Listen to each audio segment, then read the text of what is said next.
Varric Salon had dreamed of this day since she was a small child. She stood in the great examination hall of the Cartographers Guild, her 4 eyes moving across the massive star map that covered the entire ceiling. Thousands of lights blinked above her, each one a star system that her people had charted over 12,000 years. Today, she would prove herself worthy of joining the most respected profession in the galaxy, the Kethri, the mapmakers of the universe. Their brains were special. They could look at the stars and remember every position, every distance, every orbital path with perfect accuracy. Other species trusted their maps completely. Trade ships used them. War fleets depended on them. The Cartographers Guild had mapped every corner of known space, and their work was considered sacred. Varric took a deep breath and began her examination. Elder Corvath, one of the oldest and most respected cartographers, watched her with his ancient eyes.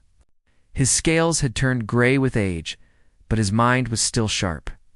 He asked her questions about star positions, about the mathematical formulas used to calculate distances, about the history of famous expeditions. Varric answered each one correctly. She was going to pass.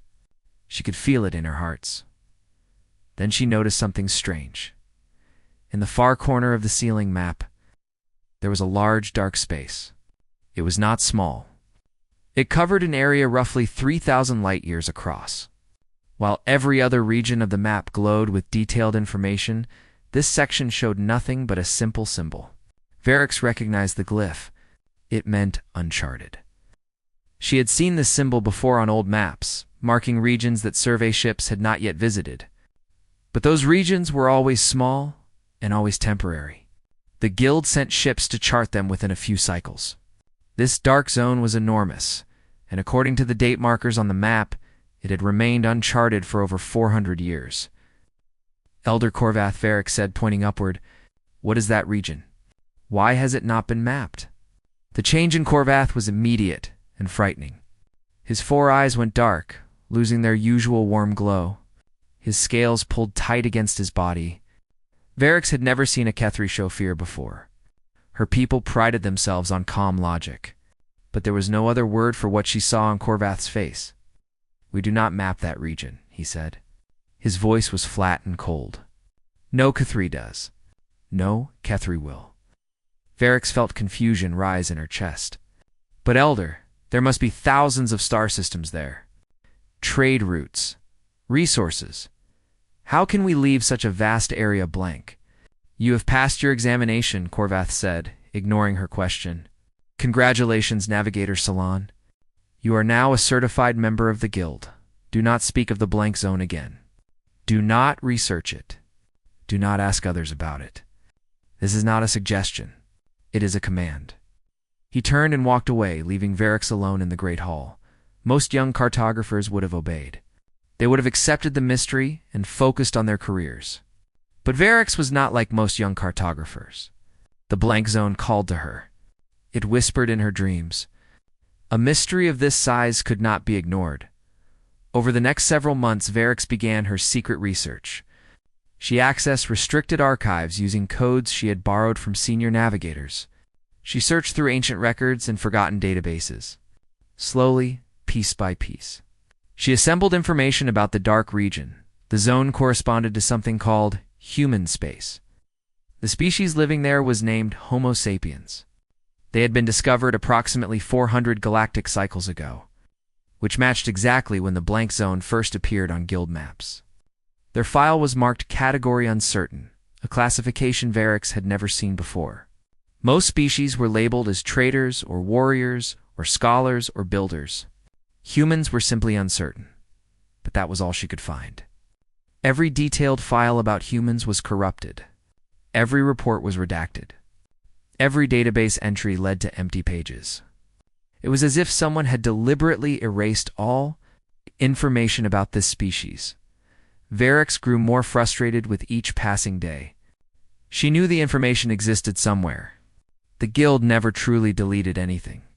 They were obsessed with preserving knowledge. The human files had been hidden, not destroyed.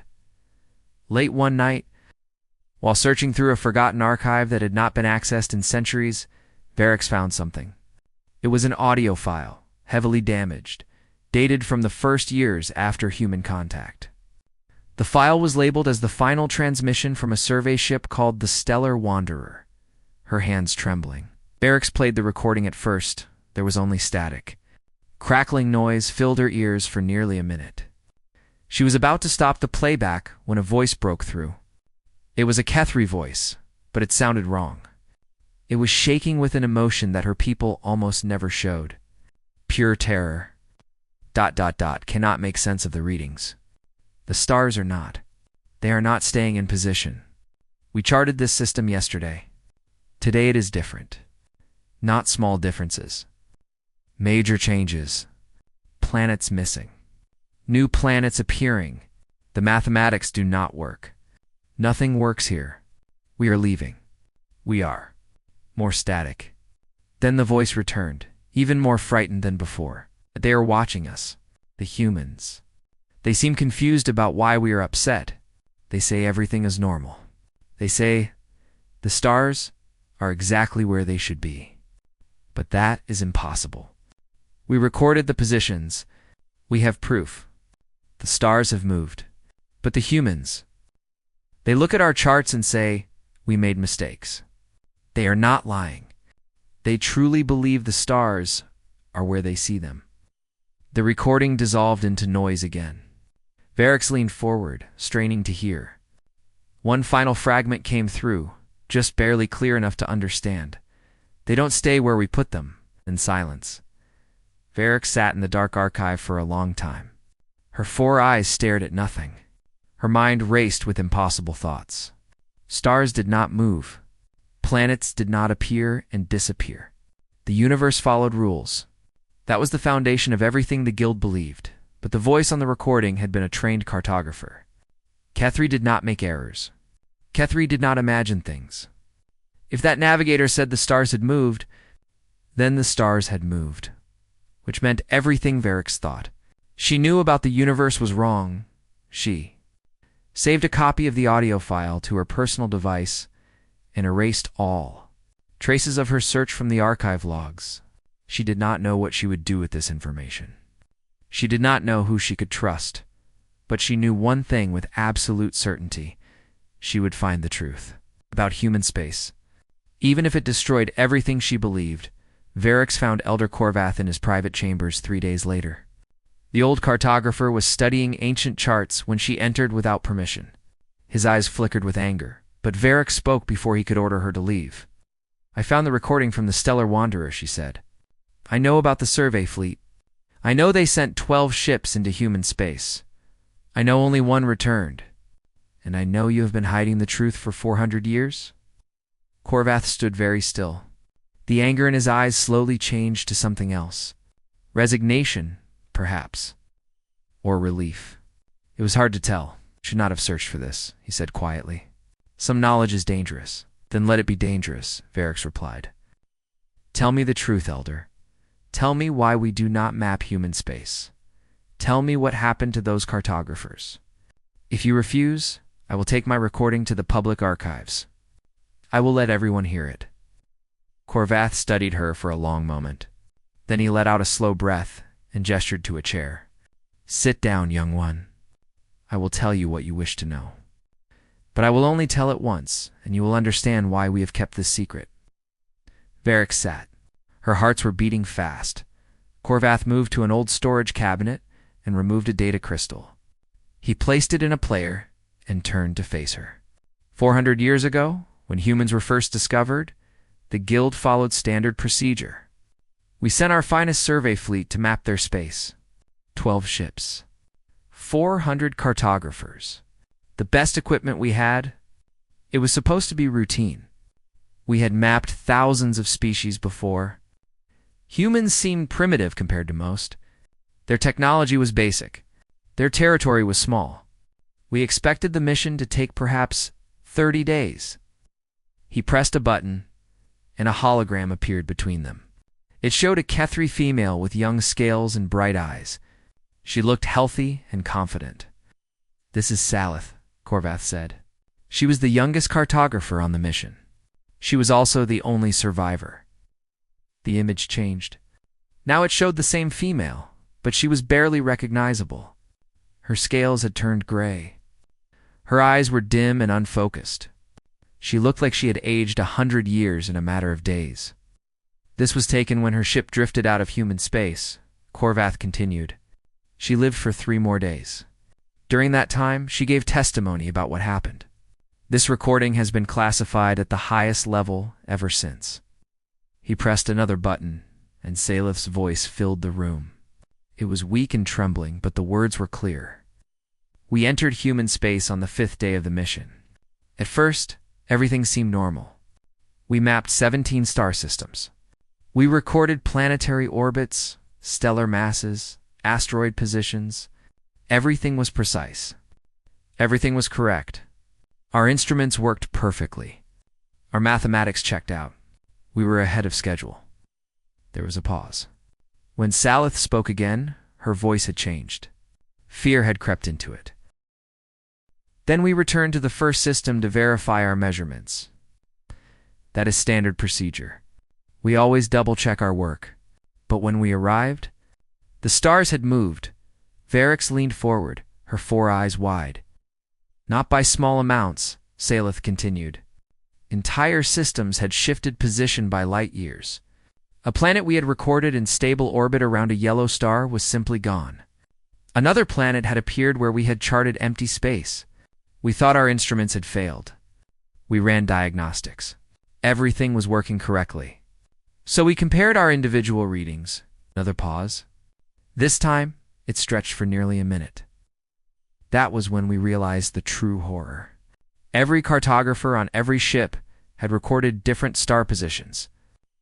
The same region of space, observed at the same moment, produced 12 completely different maps. None of them matched. None of them were wrong either. Each cartographer had measured correctly. The stars were simply in different places for each of us. Corvath paused the recording. Do you understand what she is describing, young one?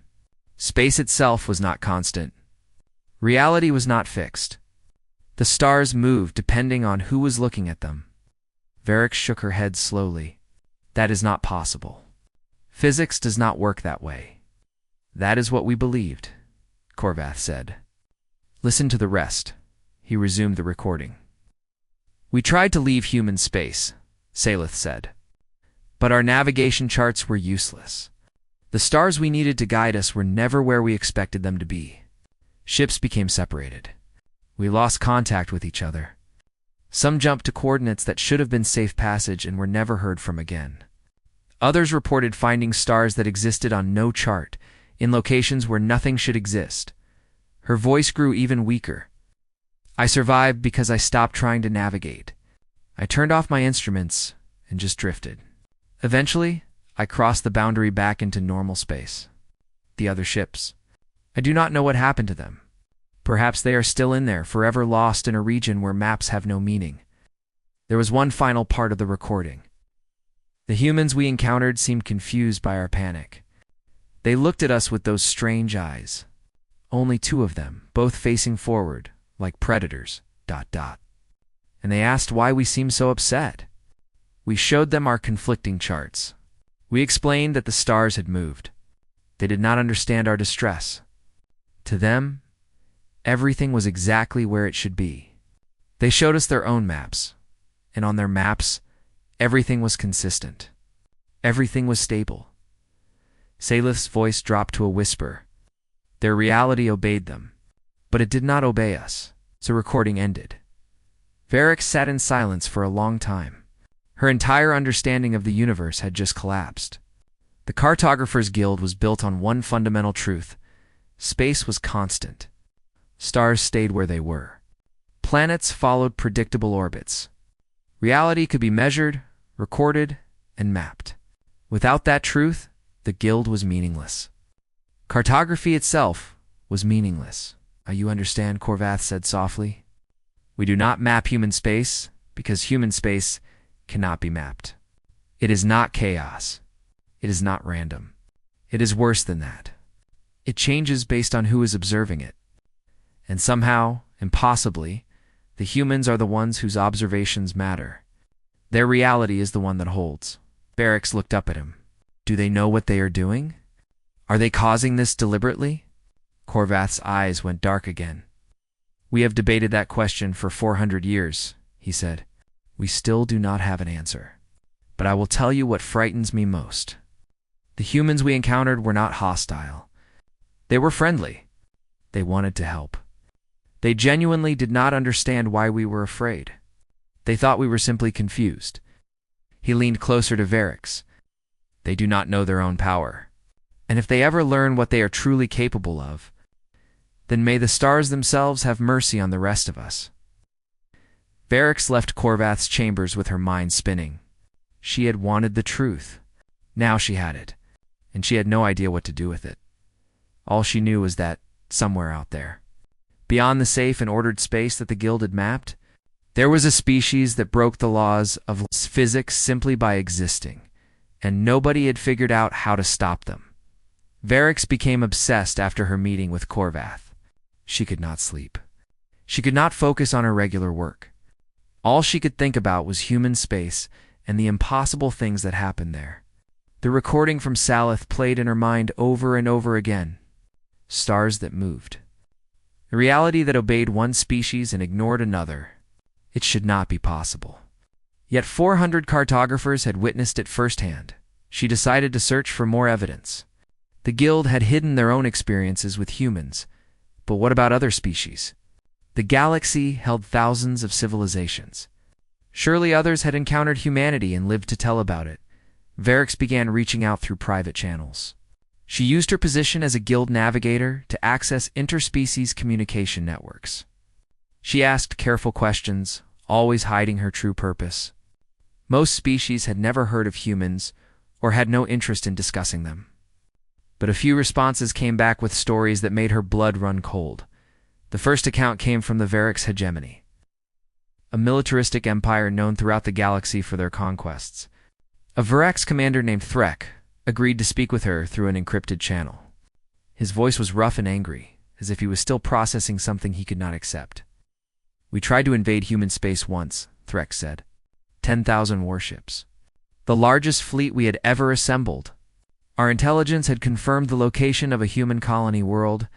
We had coordinates, orbital data, everything we needed. We jumped to the target system prepared for battle. He paused for a long moment. There was nothing there. Empty space. No star. No planets. Nothing. We checked our navigation systems.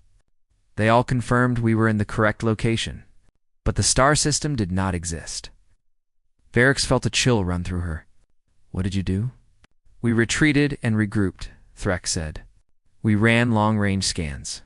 And there, exactly where our original intelligence said it should be, was the star system. The human colony. The entire target. It had not moved.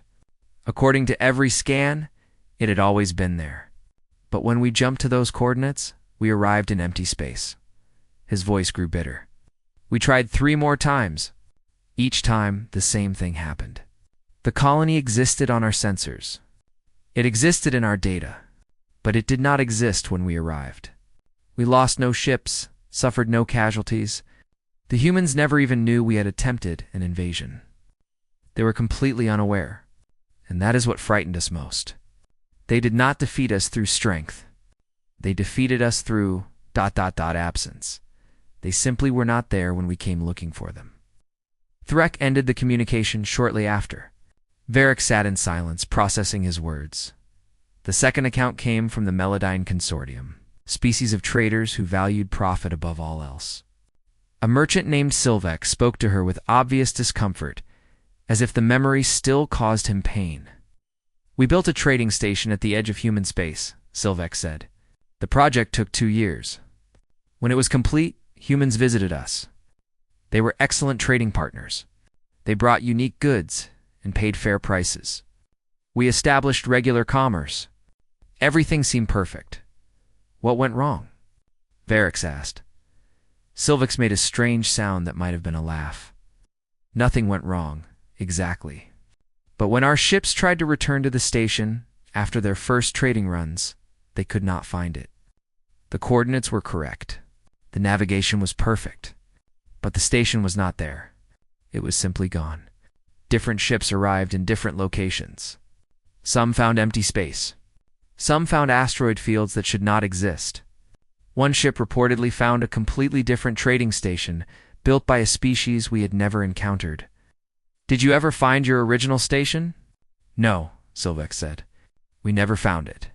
But here's the strangest part. We still receive reports from humans who visit the station regularly. They describe it in perfect detail. They conduct trade there. They say it is functioning normally. For them, the station exists. For us, it does not. We lost our investment, our equipment, and 3 years of construction. All of it simply vanished from our reality while remaining completely solid in theirs. Oh. The third account was the most disturbing. It came from the Silrath, a hive mind species that shared consciousness across millions of individuals. A speaker for the Silrath agreed to share their experience, though their plural voice trembled as they spoke. "We sent diplomats to human space," the Silrath said. 12 individuals, connected to our greater consciousness as always. We wished to establish peaceful relations. The journey was normal. The arrival was normal. The first meeting with humans was normal. What happened then? The Silrath's voice fractured into multiple tones, as if several beings were speaking at once. Our connection broke. For the first time in our species' history, our individuals became separate. Each of our 12 diplomats experienced something different. Not slightly different. Completely different. Some reported that negotiations went well and treaties were signed. Others experienced a war that lasted for weeks. 2 of our diplomats met humans who had died decades earlier, walking and speaking as if they were still alive. One diplomat perceived a universe where humans had never evolved at all, and their space was empty. Varix felt sick. How is that possible? "We do not know," the Silrath said.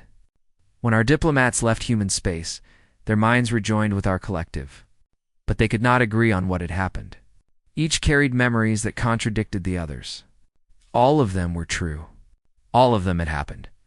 But they could not all have happened in the same reality." The Silrath paused. "We have forbidden all contact with humanity since that day.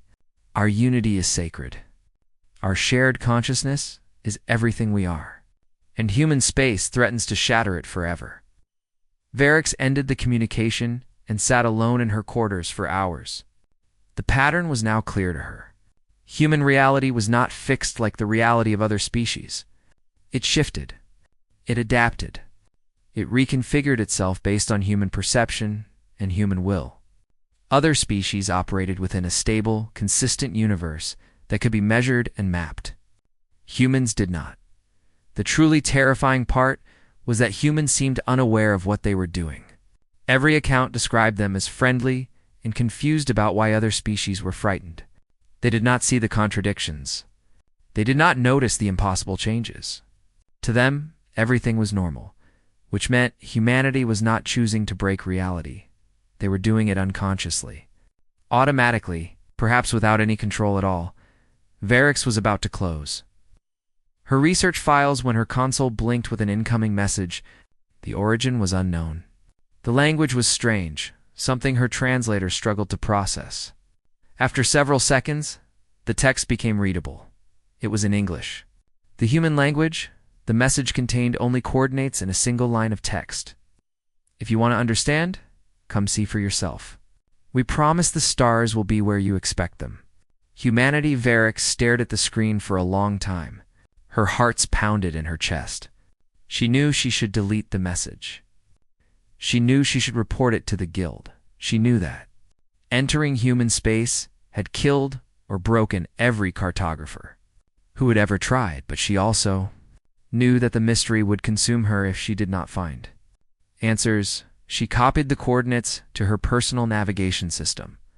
Then, she began preparing for a journey that might be her last.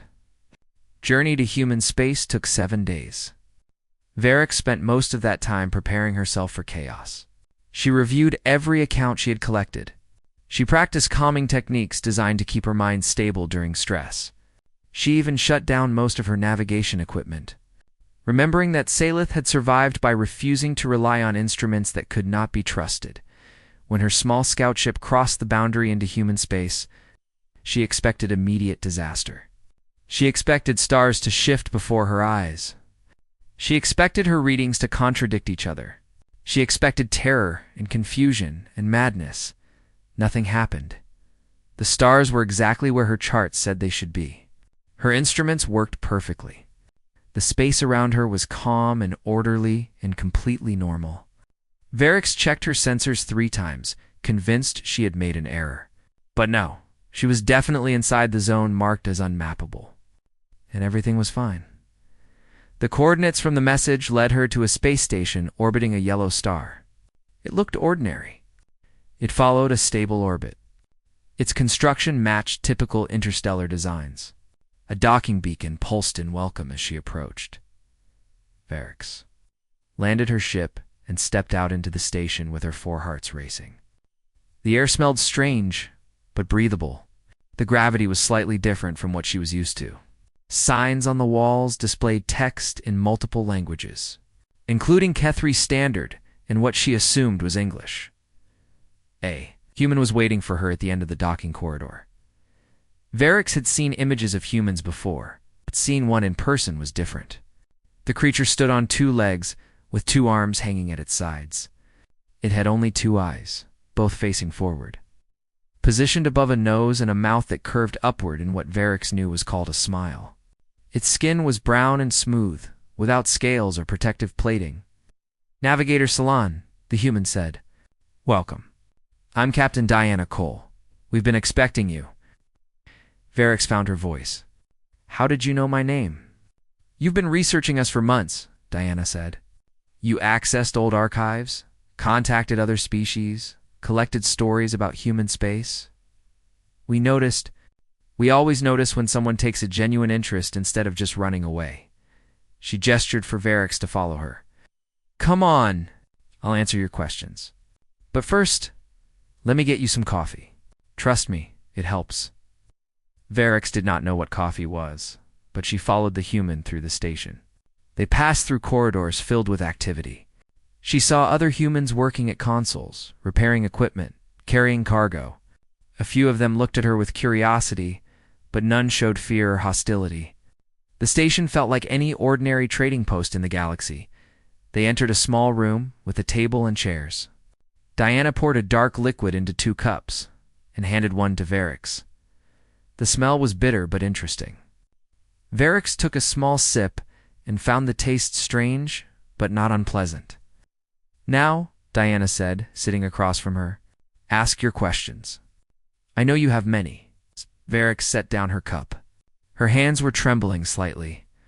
"Why can't we map your space?" she asked. "Our cartographers came here 400 years ago and found a universe that made no sense. Stars moved. Planets appeared and disappeared. Reality itself was different for each observer. Hundreds of our best navigators died or went mad trying to understand it." Diana nodded slowly. "I know, and I'm sorry for what happened to them, truly. But they made a mistake. They tried to map our space without us." Varix shook her head in confusion. "I do not understand." Diana leaned forward. "You can map our space. You just can't map it alone. You need us to agree with you." She paused, choosing her words carefully. "Your species, and most species in the galaxy, are what we call passive observers. When you look at the universe, you accept what you find. You measure it, record it, and assume that your measurements reflect objective truth. For you, that works. Reality stays consistent because you never challenge it." Diana's eyes grew serious. "Humans are different. We're not passive observers. We're what you might call stubborn. Our minds refuse to accept that reality cannot be changed. When a human looks at a star and believes it should be somewhere else, the universe compromises. It shifts. It adjusts. It finds a middle ground between what is and what we think should be." Varix felt a chill. "You change reality through belief." "Through observation and expectation," Diana corrected. "One human barely affects anything, but we rarely exist alone." 1 million humans observing the same thing can reshape entire star systems. 1 billion humans can rewrite local physics. Our collective consciousness has weight. The universe listens to us in a way it doesn't listen to other species. She took a sip of her coffee. Your cartographers came here with their own ideas about where the stars should be. Their expectations conflicted with ours. The universe tried to satisfy both, and the result was chaos. Different observers saw different realities because there was no consensus about what reality should be. Varix thought about the accounts she had collected. The Varax fleet that arrived in empty space. The trading station that existed for humans but not for Meladine. The Silroth hive mind that shattered into contradictory experiences. Your reality rejected theirs, she said slowly. Not deliberately, Diana said. We didn't even know they were coming. We weren't trying to confuse anyone. It's just, our universe and their universe couldn't agree on basic facts. Without agreement, both versions tried to exist at once. That never works well. Varix set down her cup. Her mind was racing with implications. Then how am I here now? I entered your space alone. I had my own expectations about where the stars should be. Why didn't reality reject me like it rejected the others? Diana smiled again, because you came looking for understanding, not conquest. You didn't try to impose your version of reality on ours. You were curious? You were open. And most importantly, you expected our stars to behave normally. You gave us something to agree with. She reached across the table and touched Varix's hand.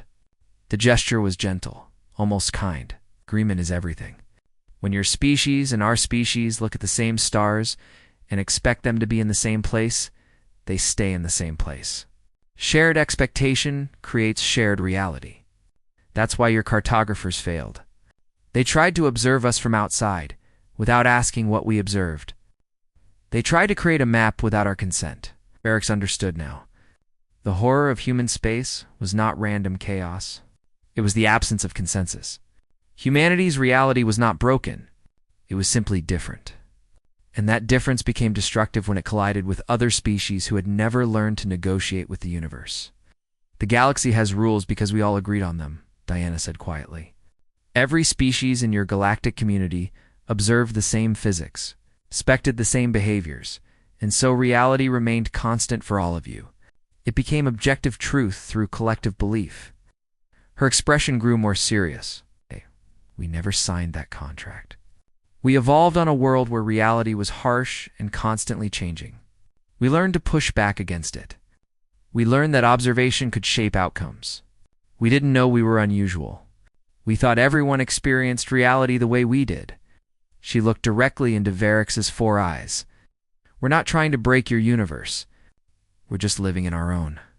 And until someone came along who was willing to understand that we had no way to bridge the gap. Varix sat in silence for a long moment. What happens now? She finally asked. Diana's smile returned, warmer than before. Now we figure out how to share a reality, together. Varix returned to Kethri's space, carrying knowledge that could reshape the galaxy. She had spent weeks on the human station, learning everything she could about their strange relationship with reality.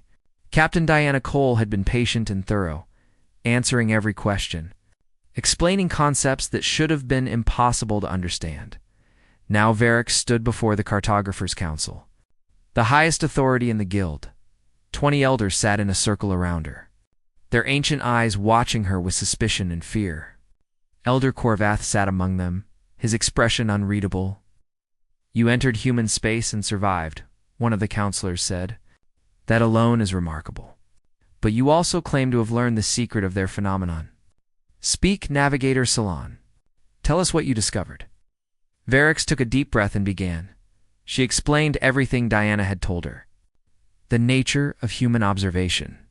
The power of collective expectation. The way reality bent to accommodate human belief.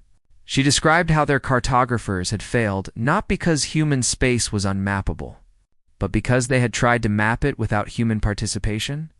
When she finished, the council chamber was silent. Then the objections began. This is fantasy, one elder said. Reality does not change based on belief. Physics is constant. The universe follows laws. Our laws, Varix replied. Laws we agreed upon through collective observation over thousands of years. Humans developed different laws because they observed differently. Their physics works just as well as ours. It simply doesn't match. You are suggesting that objective truth does not exist, another elder said. That everything we have mapped, everything we have recorded is merely opinion, not opinion. Consensus. There is a difference. The debate continued for hours. Most of the council refused to accept Varix's findings. They accused her of being contaminated by human influence. They suggested that her mind had been damaged by exposure to unstable space. A few demanded that she be expelled from the guild entirely. Through it all, Elder Corvath remained silent. Finally, when the arguments had exhausted themselves, he stood. She is right, he said. His voice was calm but carried enormous weight. I have known for centuries.